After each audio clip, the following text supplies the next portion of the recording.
second game of EWC 2025. A big one for these two teams. Would love to have their chance to face off against High Life Esports in that upper bracket. My big question is, does the MF even run cleanse in this comp? Because I don't know how much it's really going to help you. Like, having barrier and the extra combat ability, I think, is better than... Yeah, just take teleport, man, so you can get back to lane after they inevitably He is going to take barrier, which makes a lot of sense. You know, you want to get a lead in that lane against Artemis, who obviously does, in fact, also take the barrier. He could have theoretically taken cleanse in this comp, but I do think that's the correct call from both AD carries here. But, man, this one, I feel like MKOI... They're so confident to lock this in. And when you see a draft like this, oftentimes, especially, you know, someone like me who obviously has watched a lot of MKOI's games, watched their performances at MSI, but isn't inherently familiar. It's not my region. Yeah. I think when I see a draft like this, this team knows there are inherent risks with it, but they're okay with that. And I like to see that in a best of one. Yeah, I do too. Certainly shows confidence, but we have seen hubris punished in the past. And we'll just have to see what GAM is going to be able to show us here. Of course, TK really letting us know that GAM are a team to be feared. And I think after so many years of this guy's charisma, we all agree. We all believe. And one thing I want to say about the early game here is top and bottom lanes should be massively prio favored for MKOI. You know, you have this MF here that's just going to be looking to poke down the Rakan Kai'Sa lane. Really tough for Kai'Sa to compete early on. Even with the Alistair's weak level 1, you're going to be able to get level 2 first. Range advantage here goes to Mirwin in the top lane, of course, into this Ambessa. Can help if you do miss your skill shot, but it's going to still proc the electrocute. Very annoying for Kiaya early. The mid lane is where Ares has obviously a little bit of extra power, as Elio is going to lose half his health there. Yep, does have a little bit of a sustain advantage, I guess. Although the Triumphant Roar is going to be there for Alvaro as well. So nothing too much to worry about. So far you can see, yeah, MF just does a lot of damage in a short period of time. That love tap is nothing to be trifled with. So powerful. Okay, dashing forward. Decent trade, but as you can see, as you try and walk away, the Aurora says, I don't care, and I will just take your health bar away from you. This the problem is real rough. Kiaya, like, he's running the electrocute as well, which is quite unusual for Ambessa, but he wants to have those bursty trades. But you sacrifice a lot with that. You're going to have Conqueror, you're not going to have Grasp, you're going to have some of those other stats you would normally get with your Keystone. So the fact that he's still trying to trade these electrocutes, proccing it back, but still losing, doesn't feel great in this early game. Yeah, we'll have to keep our eye on how this top lane matchup is going, because you can see CS not looking like it's too much of a worry. That Doran Shield certainly putting in work at this point in time, as Arrest doing a decent job here in this mid lane as Jojo going down lower and lower. Of course, that is just how Yone works in this matchup. Range versus melee, things like that. We've said this before. But so far, Arrest really controlling this lane. Good spacing, yeah. As the Orianna wants to do. Because she can ramp up those autos and really start to do some serious damage as Yone is trying to trade. As Levi is up here. Mirwin does have his flash available, but he's going very aggressive. Yeah, I've seen this one before. This exact gank happened in the first game of EWC. Kiaya dashing forward, Mirwin trying to trade one back, but it is not quite going to work. The Triumph allowing Kiaya to be absolutely fine, but he went down to like double-digit health there. That was very close. I think that was a really good calculation there for Mirwin. He's like, I can't get out of here, I can't flash, but maybe I can take him down. You can see similarly Kiaya making that same sort of calculation. I need to go back in, I need to try to get that shield, I need to help my jungler who's got the red buff, who's slowing Maroon, who can't get out here, get the kill, but it was very, very close, as you mentioned. The Triumph will also allow him to stay. And yeah, this matchup down here, continuing to be MF Fortune. It's not misfortunate. Is what it is actually fortunate. Fortune favors the misfortune in this case. And the bold is what I heard that one time. Yeah. In fact, quite a few times. Okay, Kiaya going in once again. Does have that Null Magic Mantle to try and help him out against Moen, but you can see, yeah, these top lane trades still working out for the Aurora. I mean, you have straight back on the horse. You have so much damage as Aurora, and you have the weirding to buy that space. And when all the buttons are dry for the Ambessa, you can continue to just auto-attack as she walks away. So you kind of always end up winning those trades, you know? Yep. Working quite nicely so far. The thing that I'm worried about is that, like, GAM has been a Levi team for, like, 6 years, right? As we know, this is the guy that takes so much control for this team. He coordinates them. He's the ringleader. He's the guy. And he's got first blood. He's on a Wukong as well that wants to race to that level 6. And if he has a tempo advantage, the amount that he can control around these objectives on this map is going to be absolutely obscene. And we've already told everyone about how well this composition team fights together. Merwin is going to be able to go into stealth momentarily. That will help him against this Ambessa, but right now Kiaya looking absolutely fine. Only 3 CS behind, something like that. Nothing to worry about. Slight gold lead here for the Ambessa. So GAM looking like they're ticking all the boxes so far, and MKOI gonna have to find something around one of these objectives. A little bit of prio when you've already died once on the top lane isn't going to cut it. A little bit of prio in the bottom lane, a little bit of a CS advantage isn't going to be enough. Now, it will be enough to get them this first dragon of the game, which will end up being a Mountain Drake. We'll end up waiting to see what the soul is going to look like here, but those stats will always be valuable. But yeah, I think right now this game is kind of going exactly as you'd expect, right? MKOI a little bit of prio, it gets punished. But still, the fact that the Wukong gets that kill is the one big wrench in your gears right now. Is a bit of an attempted steal here from Elio. Does have the unsealed. Didn't actually manage to use his smite, though, unfortunately. So he's going to be okay for now. Is Jojo going to snap back to his soul? And these top laners continuing to have basically half health throughout the majority of this matchup. Levy is less, so close to 6, but he doesn't quite have it yet. Yeah, Grand Entrance comes in. Decent pulverize there for Alvaro, who's controlling the battlefield for now, but that is a clone set up here for Levi. And the Drake is gone, guys. We do not need to fight right now, and they are going to remember that. And that is just going to be the crab picked up. I think by Levi thought he could just get 1 extra minion there in the mid wave to get 6 to try to look for a gank there, and he was really just trying to lurk around and force it as, Elio. About pulse, they do have to use the flash. Elio gets himself out of there, but no Grand Entrance. Can't use that to escape. So he's going to have to blow the summoner spell. Yeah, unfortunately not quite getting the level 6 power spike timing there that Levi was looking for, but just going to be a lost flash here for Elio. Nothing too crazy from that exchange after the Dragon did already go over, like you said. The game slowed down a little bit. Yeah, you can see Levi with a little bit of time on his hands, perhaps, and maybe he can use that to save his bottom lane. As Battle Dance there from Elio is going to be able to get him back towards Artemis. Things will be fine, but Super and Alvaro having a good time here in this lane. And that is precisely what they wanted. Being able to play around this 2v2 is really important for the early stages, and that has allowed them to claw back a little bit of this gold. Leoya getting to work on his camps that are now back up once again. We'll be looking for a little bit of a reset before we head towards some grubs. We're going to be up in 12 seconds time.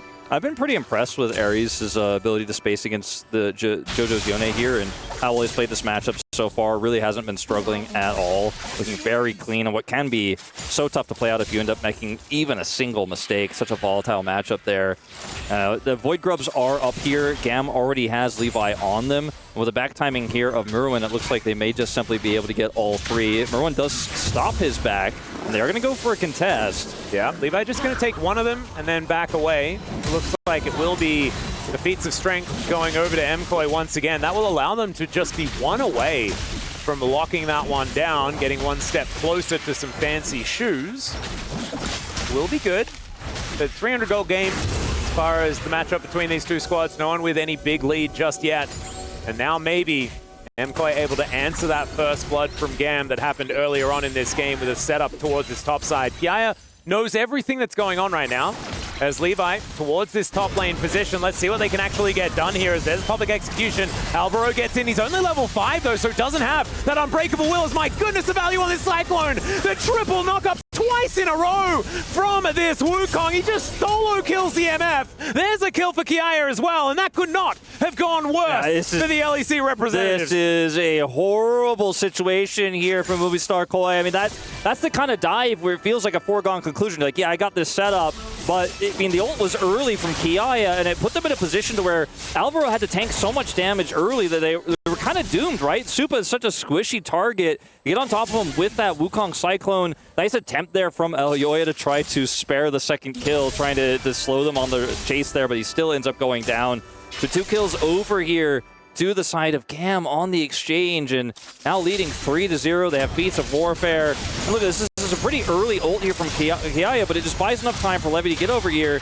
Drops the triple. Goodness. And Supa's just not going to get out of here, right? And then Flash comes out for Alvaro. Elioya, really nice attempt here to stop Levi, but he can't stop Kiaya. He has to flash away. Otherwise, it would have been 3 over to the side of GAM, and you can see he's feeling pretty good about that. Elyoya, not so much. Little frustrated, as we could see there. Still, early days, but that is a real gold lead now to the tune of about 1,000. Artemis now switching up here towards this top side. We're going to try and defend as Super back on it one more time. Still has a really large lead, 23 CS or something like that. We'll see how many of these Artemis is going to be able to pick up. Should be a couple, as the Akathian rain is coming down. Alvaro just babysitting. The Super comes up. No knockup to come on through there. Good pulverize. And the Void Seeker is not going to land. Bullet time coming on down. That is a lot of power. You can feel some of the frustration here out of the MKOI bottom lane after things didn't go so well before, able to exert some of their pressure. Yeah, unfortunately for them, though, Elyoya is so far away, I don't think they're going to be able to turn that into a dive or anything like that. Maybe an additional plate will go over split between this bottom duo here for MKOI, as the defense does continue here for the side of GAM. Levi does have his ultimate backup available, and he's lurking here in the mid lane. He's such a great ball carrier. There's such a great combo you can set up here onto Jojo Pion if he ends up unbinding his soul too early. So Elyoya actually finds a really cool angle here to come over and steal away some of these Raptors. Yeah, but at the end of the day, I mean, it's Raptors for Dragon, right? Because bottom side is actually under control of Kiaya right now. Top side, they couldn't set up that dive. They're trying to look for it now, but it may just be too late. Well, Artemis going to have to do some funny business here to try and get himself out, as it is just a dead Elio instead. So they'll just take the guaranteed kill. On the board now are MKOI, but they'll have to trade that one for the Dragon like you were talking about. So on the board there themselves. Another Infernal Soul, 2 in a row here for our first couple of games at EWC. That's a bit fiery. Mimicking the weather here a little bit, as it is quite warm. It is quite warm, as Levi's going to look for the dive here. Yeah, Levi just standing still underneath this turret. Yeah, not picking up the aggro just yet, and that's the extendo auto attack with the Q coming out from Levi to lock that one down. He's 3-0-1. This guy's a monster. Yeah, he is massive. Now, MKOI will get first turret. Yeah, ulti comes out from Jojo to get himself to safety, but that is ulti's traded from our mid laners. First turret blood going to be a big deal as Artemis chasing down Super here as he ults in. Finding that killer instinct angle. Elio looking for the quickness. Can he flash forward? He does manage to find an Elyoya in position, but he's just that little bit too late. And that is TP, the bottom lane from GAM making things happen. Permafrost coming on through to slow down this Rakan as Artemis trying to get that fancy footwork to work, but he is not going to get out. And Alvaro, he just says, no, Elio, you are dead one more time. So a 2-for-1 in the end, a good trade for MKOI and a good response. It does make you wonder, though, what could have happened if Ares had also matched the TP and gone topside there. He had his ultimate used moments before onto Jojo Pion, you know, as you pointed out in that last exchange. So I don't know if he would have really been able to turn the tides there, but he ultimately decides to take a plate in consolation as MKOI do bring things back. A relatively close game here. Slight gold lead here for MKOI, but remember the ease of execution in team fights in real 5v5s we haven't gotten to just yet is the main reason you and I kind of agreed that the draft edge goes to the side of GAM. We haven't quite gotten to that stage of the game just yet. This is a really cool play here from Artemis. Stacks up his passive, gets that final auto here. You can see there's a moment of hesitation. Elio's like, no, I can reach him. Barrier here is well timed for Supa, but it's still not enough. The problem is the overextension here, where the TP does come through, and they end up getting more than what GAM was able to get. You could see he still wanted to live there. Obviously, I was not too happy about dying, but I think his team is probably happy about the end result of the play in general. Yeah, I was going to say, like, there's some frustration, obviously, for Super, but there was some revenge immediately found for the LEC squad. So, should be okay. Like you say, I'm also just waiting for these 5v5s. Want to get some more of these skirmishes set up because Levi needs to utilize the Trinity Force that he's got extraordinarily early in this game. Make stuff happen, as the steel caps as well already done. And this Wukong is just going to be extremely strong. Yeah. Very, very scary. Bit of an assist there from Ares means that Elio over here is like catching the farm in the mid lane. Yep. Finally does come over here and clean up those ranged minions, but that was a bit bizarre. You know, in the bottom lane, you know, you could in the top lane matchup that's now being played out in the bottom lane, you can see Kiaya feels really comfortable in this matchup. You know, I thought it was going to be a lot tougher for him, but he's got the Eclipse online. He's really holding his own as Supa's the target. Yep, they're going in. Levi finding the angle, and MKOI are like, well, sorry, buddy, you're dead. Not a whole lot they could do about it, but now GAM are also going to transition this into an outer turret in the mid lane. Potentially, not quite enough minions, so that will still stay standing. We mentioned it in terms of 5v5s, but this Immobile of Misfortune is just so incredibly easy to kill and pick off with the draft that GAM has here. And sometimes you feel immortal when you're farming mid lane when you have that early Bloodthirster, because you're like, well, I got my shield, I'm chilling, almost nobody can break me. The enemy AD carry can't even really interact with me in a positive way. There's no trades, but you consider all that CC, the hard engage they have. If you're out there and you don't have support, you will get killed. Yeah. That is exactly what happened there to Supa yet again. But it doesn't really matter, as you can see, because he's still 1,300, 1,400 gold ahead of Artemis, who hasn't quite been able to kill the minions. It's the red dots that have been his worst enemy in this game. And Supa has certainly been able to just farm it out a whole lot better. Merwin with a bit of a dab here, but his bottom lane outer turret is looking in trouble. Another wave is Tonga lining in. Between Herald and this turret here, I guess, is the game plan. The Herald will be feats of strength here for MKOI, so we'll secure that one as he's going to try to use this turret to deny minions, of course, in the bottom side, and will ultimately still trade for the objectives. But I think GAM wanted a little bit more there. I think they were hoping that Merwin was going to play disrespectfully, try to defend the turret, and they could get a dive on him. Does lose a lot of farm here, though. Yeah. Man, Kiaya really... That was 2 waves. And like you mentioned it earlier, like, okay, it's going to be a little bit tougher for Merwin once the Ambessa comes online. But I feel like outside of the early game, Kiaya has really showcased that there's a matchup he absolutely can go toe-to-toe in, even once we hit the mid-game as we have now. And the fact that they're playing through him a little bit here in these moments shows that GAM did have a strong game plan here, even outside of 5v5s in the side lane. Yeah, you can sort of see who the main characters are, and it's certainly top side of the map here for GAM if they are going to make things happen. Teleport in from Ares as a setup around this dragon is occurring. MKOI in position, though. And there's a nice knock-up. Jojo going over, but does get himself back out of there. Grand entrance, but maybe an exit by the Death Chamber. No, Elio able to get himself out with a bit of a dance. And Kiaya on a ward. Scary. The whole gang is together. This might be that 5v5 we're looking for. That wave is pushing into the bottom turret, and full control does, for the moment, go to Merwin here. That's going to get shut down, though, on the flank by Kiaya. And we reset once again for this critical Infernal Dragon. This will be the second dragon for either team who secures it. As Merwin is now isolated. That's the Flash. Yeah, Flash actually immediately comes out, and he's down to 50% health as well. He has his teleport, so he can get that health bar back up to a reasonable size, but this is a little bit rough because good Flash on the Aurora going to be a tough one. Yeah, good response though, grabbing a lot of that turret health here, and we'll buy the time for the reset here. They have vision on this dragon as well. Looked like for a moment they were going to contest, but they don't commit the TP here for Merwin, and they're just going to let this one go over to the side of GAM. They don't quite secure that turret there, but man, Kiaya, I feel like, you know, when you look at the top side of the map here for GAM, they've just been so decisive and so impressive in how they've played well together. And they've utilized that pressure point to now grab an additional objective here. And, you know, the gold lead here for MF won't necessarily matter if Supa can't channel full ultimates in these fights, right? If he's not protected, if he's not peeled for. And that's my biggest concern here, because the biggest threats are quite large on the side of GAM as well. Yeah, and this is what we illustrated earlier on, right? Like, this is going to be a very difficult game for an MF to play. And it has proven to be a difficult game for MF to play.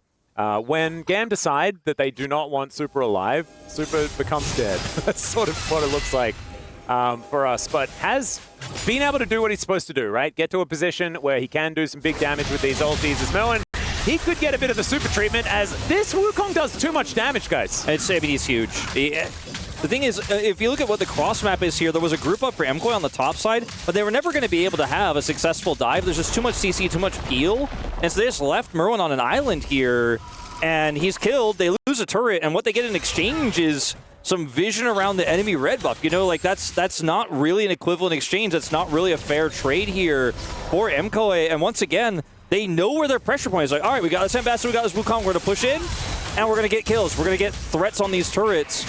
And GAM has just been playing the map better, and now they're going to look for potentially even a second turret here. This is a massive wave. Yeah, this is a big swing. So much gold going over to GAM. See with the MKOI, they're at least able to defend this outer turret, so that isn't going down just yet, saving some of that gold explosion. But it's still 2.5k. This is still a big deal. As Ares now, the needlessly large rod, as well as that Ludens that he finished earlier on. The Orianna is getting scarier and scarier. But I just keep looking at this 5-0 Wukong and wondering what the answer is going to be for MKOI. Yeah, that's very concerning. With the resistances he has, it's hard for like Jojo to take him out. You have to really bait him almost into using his ultimate in an awkward spot and then winning the longer fight. But you're playing MF, you know? Doesn't quite work that way. I think MF can be good into dive, even though it sounds counterintuitive because she's so immobile, if you're winning. Like, if you're ahead so much, you know, you just kind of channel your cone into their dive, and you die, but you did enough, and it doesn't matter. And you kind of end up sacrificing yourself for the greater team fight, especially if you have a secondary carry like the Aurora in this case. But I just don't feel that MKOI are in a position to where this is going to be the case, where the threats mean that MF might not even really get to use her ultimate at all, much less sacrifice her ultimate for doing enough damage in these fights. And the Orianna has been slightly behind this entire game, but is really just a facilitator. Yeah. When you look at where the game state is right now, so it doesn't matter that JoJo has that 300 gold lead, because I don't know if his damage, that lead, is really going to matter all too much in 5v5. So, and like, you look at it, and you mentioned JoJo, like, he's got 1.5 items.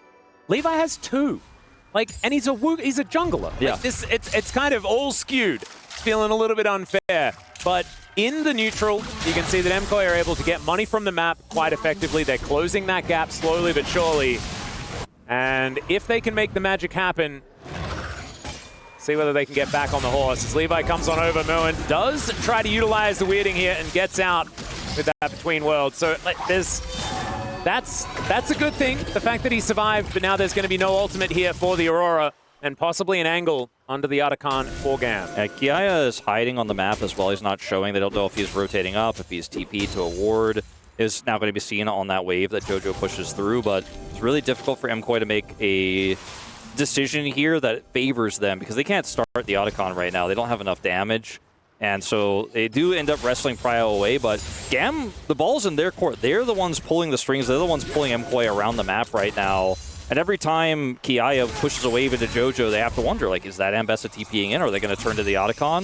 Because they just don't have a lot of map control right now. They're fighting tooth and nail for this vision here on the river, as you can see, but it's just being cleared repeatedly as GAM keep MKOI in the dark. Yeah, 45 seconds on the next Dragon. That could be the next avenue for attack on the GAM side of things. Super looking like he might get dove. The whole gang is here, so it will be a dangerous one, but they just brute force this outer turret. GAM able to take that one down pretty comfortably. I think there's a tiny window here for MKOI to try to do Otacon as Kiaya is catching that wave bottom side, but they're not pulling the trigger on it. You know, Merwin's heading in that direction, but their turn is kind of awkward here. You know, they're running a Alistair in this composition. They're going to TP up to this top side and try to look for it, and GAM will have to be decisive here. Elio's going to back. He does have TP, can rejoin instantly. GAM are going to have to make that call. Kiaya also hasn't TP'd yet. Here it comes, double TP from support and top. Yeah, you can see this Otacon is going down pretty slowly. Levi able to get into position over this wall. Down to 5k. We'll see whether there's going to be a turn from MKOI. Super's positioning pretty good right now as the headbutt gets Levi out of there, but he flashes forward. The bullet time is down, but it's not quite doing the damage. And there's the steal from Levi. This guy can do no wrong today, but there's the ult from JoJo. He's looking to save it, and they'll find the angle. MKOI demolish the fight. They lose the objective, but who cares as they take down GAM, and that is a lot of money into their pockets. They might even get one more here onto Ares. Yeah, JoJo under that turret doesn't look too bothered about it, but it looks like Ares will be able to make his way out. They'll grab the turret, but what a play from JoJo. So patient on the ultimate. It looked like not only was the Otacon going to be stolen, but GAM might have been able to run away with that fight. The low health bars there. Levy having a really nice ultimate, but JoJo Pion is able to turn around the last possible second. That turn saves the game here for MKOI. They will be able to take the second Dragon for them of this game, evening us up 2-2 as the Otacon falls on the other side. This is a little bit slow here from GAM, though, and I think that this was a pretty obvious play from MKOI, even though they had vision control. The reaction here from Levy is good. Backs away, flashes back in, gets the steal here, but watch the re-engage from JoJo, who's super low, by the way. He's just biding his time, waiting for the right angle, gets the Q3 into the triple. And that's the kind of skill you have. That's the judgment you have to have on this Yone if you're going to pick it into a comp like this. And that's why I was saying, like, this comp has inherent risks. And this team said, I'm okay with that. JoJo said, I'm okay with that because I can get it in the clutch. Look at this moment here. God. Just so well played. A game-saving move from JoJo. Yeah, absolutely was. And that, for me, it started even before that, right? Where he ate so many cooldowns using that Unbound Soul and then finds the ultimate angle to hit everyone on the side of GAM. We mentioned already, this is a terrifying team to 5v5 into. And JoJo said just like, no, it's not. I'd just be better. And that's what he did. He certainly did. I think the game is still playable here for GAM. I don't want to, overstate the last fight, but it's the kind of fight for MKOI that gives you hope that even in these types of circumstances, given the right clutch, given the right angles, given the right circumstances that JoJo was able to judge there, this is a playable comp. Even in the face of so much CC. And also, they made a great decisive call. Like, that timing window to do the Otacon was absolutely correct. They ended up getting it stolen away, but they won the fight, and they're very happy with the result. Yep, Heba Pulse here from Elioya as Kiaya wrapping around. They wanted to fight again, as GAM wanting to show that they can win some of these. Levi, 3,000 health, level 14 on this Wukong. He is still very scary, even though he just did get shut down. As Kiaya fighting against JoJo, of course, JoJo able to match this Ambessa a lot better than the Aurora. Certainly true. A lot of side lane control in the top side of the map here is, Oh dear. Artemis doesn't really like being here as, the hero! Elio able to try and save his AD carry, and in fact, he does so completely. That could, he did nothing. He used every single button he possibly could, and that was enough to save Artemis. Yeah, that was really very clean. I suppose he could have self-Mikhails'd or something. If he could have exhausted as well. Yeah, he could have done that. Either way, he sacrificed a lot of resources to keep Artemis alive, and that would feel really bad if there was an objective up that we were about to fight for, and you're like, oh man, now Elio doesn't have any of his doesn't have his ultimate here. If he used the exhaust, he doesn't have his exhaust. But it will be back up his ultimate when that next fight breaks out here in 2 minutes on the next Dragon, assuming we don't have a Baron fight before then. So good heroic play there to keep Artemis alive. This is so close. It's a close game, and for a while it seemed like it really just wasn't going to be. Yeah. And now I'm suddenly invested. Now I'm like, wow, this is anyone's game to take. Yeah. And JoJo's got so much money here as well now, 1.7k ahead of Ares, and he's got the, there's the IE. That was what I was about to say. I saw him going back to base. I'm like, he's got and the IE does finally come in. So 3 items done here for JoJo. And I don't know how GAM is supposed to stop this outside of them just avoiding his re-engages that he's able to do, or closing in, being able to catch him in a side lane could be another opportunity here. And the safe build that we see from Ares makes sense. He has the Zhonya's early. He's looking for Void Staff now third, which is going to be a lot of damage. It's going to be very powerful in these upcoming fights, but can he finish that Void Staff before we get to it in, just 70 seconds time here is the real question. I don't know how much gold he's sitting on, but that's going to be a big spike for him. Also, really close to 16. That's such a huge spike for his ultimate. Doesn't quite have it yet. And in fact, this is such a good angle here. Another great judgment call for MKOI, because there's no vision here for the side of GAM, and GAM kind of took this awkward reset, and MKOI are just like, you guys aren't going to do your due diligence. We will just take this objective away. Yep, Blue Trinket goes down. Void Seeker to try and get some extra vision back as Levi goes in. But JoJo says, I found you. It went down to 14. That was very scary, but there was no one in the pit, so don't you worry about that one. They kill Levi once again.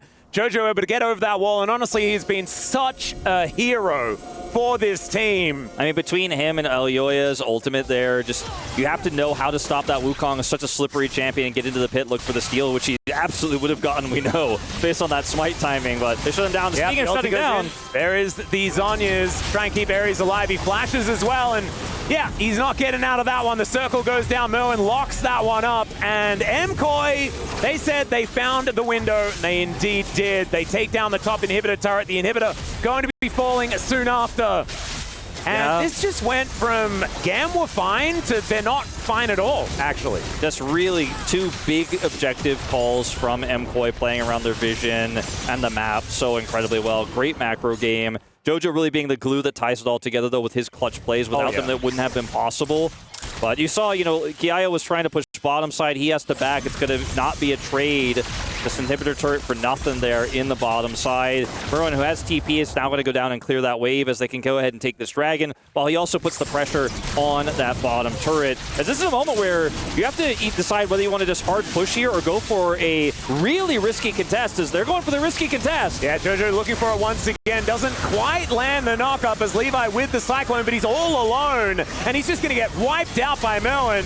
Now, the rest of GAM trying to find themselves a team fight. The bullet time! So well timed here from Super! And there is the ace, and MKOI can march it up the mid lane. In fact, they don't have to do that. They got teleports. They're going to get Merwin in there, and they have that inhibitor taken down on the top side. This is just GG. What a snapping of the neck we saw here from MKOI. 3 back-to-back decisive calls on objectives. The third one, the simplest of the 3, but it's the one that ends the game as GAM make a desperate attempt to look for the contest. Shut down again is Levi on the attempted steal. Aries, good ultimate there, but it's just not enough. A clean ace will win the game here for Movistar Koi, and EU will rule the day here in our second matchup at EWC